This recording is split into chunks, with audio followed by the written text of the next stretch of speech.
In the words of Chimamanda Adichie Ngozi, why the word feminist? Why not just say you are a believer in human rights or something like that? Because that would be dishonest. Feminism is of course part of human rights in general, but to choose to use the vague expression human rights is to deny the specific and particular problem of gender. It would be a way of pretending that it was not women who have, for centuries, been excluded. It would be a way of denying that the problem of gender targets women. End quote. My mother and father could not read or write. These are the words of Anna Komane, a 39-year-old woman living in South Africa's new dispensation. A South Africa where possibilities are endless.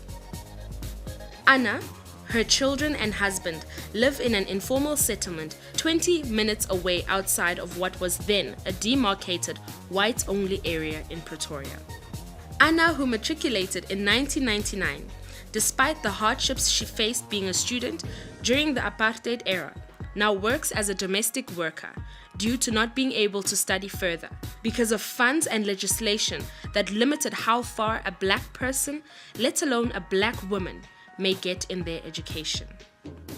She walks 3 kilometers to the station where she boards a train to Hatfield and commutes with a taxi to Silverton. Today we consider what the Rainbow Nation put in place for Anna. Anna now freely walks the streets of the city of Tshwane, unlike her father who was bound to pass laws. I urge you to consider how women have been and are impacted by legislation such as the Natives in Urban Areas Act and the Group Areas Act. Post-1994 gave people hope that people of all races and different sexes will have the same access to services and that you are all equal before the law. However, women in the city of Tshwane are still facing health challenges. Cervical cancer, for example, is a global health problem that is common amongst women, including the women in the city of Tshwane. Studies on cervical screening in Tshwane reveal that lack of information and poor health services is still a big issue. It has been discovered that knowledge of cancer is closely linked to higher level education. Accessibility to cervical screening is utmost challenging for many women, especially with regards to the waiting time and traveling distance in informal settlements. We say it is a new democratic country, however, women's needs are still ignored like during colonialism. Therefore, we need to implement an inclusive solution. Anita Mayambo. Hers is a story of never having belonged anywhere. Born into a system that categorized you even if you didn't fit neatly within the borders of that categorization. Her dad was born of an extramarital affair between a white Afrikaner farmer and his domestic worker, who was eventually sent away and abandoned. Her mom, too, born of a white man and a black woman and could never experience the joys of family days out or bus trips with her dad through the city. Both parents of black and white descent, but forced to abandon their families to live amongst coloureds because of the colour of her skin. She was forced to live in Esterus after her parents were forcefully removed from their land.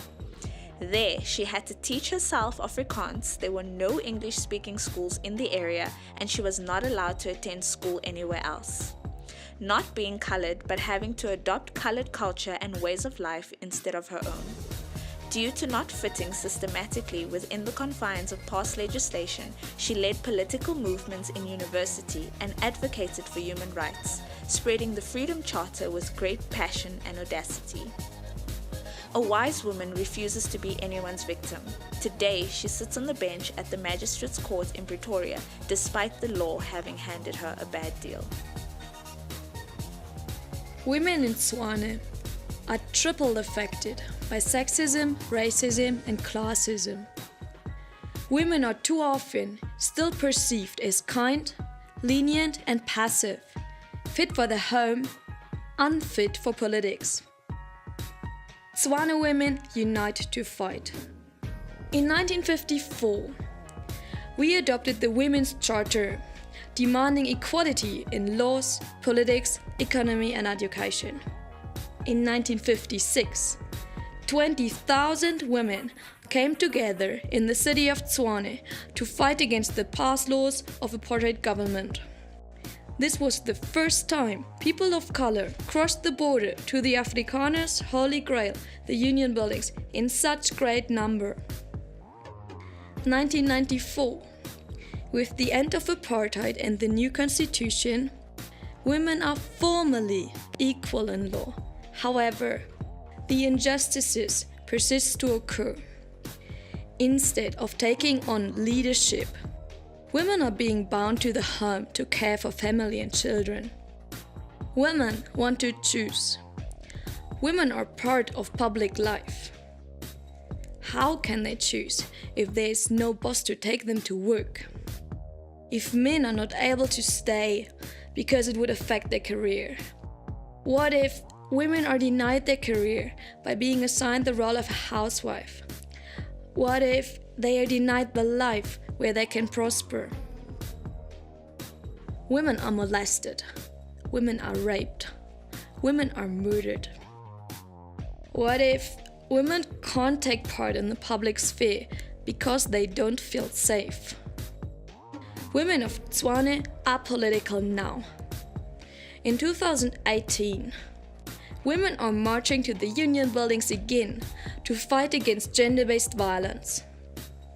But violence is not only rape and murder.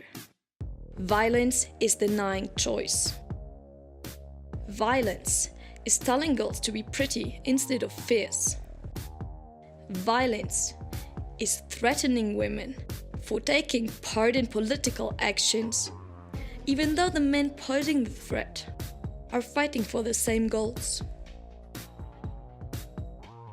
Revolution starts in our minds, and here's where violence ends. Revolution spreads through the streets when people connect to fight for a common end. Revolution doesn't need violence, but women of Tshwane, let yourself be heard and seen. We are meant to be political. Let our names be remembered in street names and memorials. Women unite.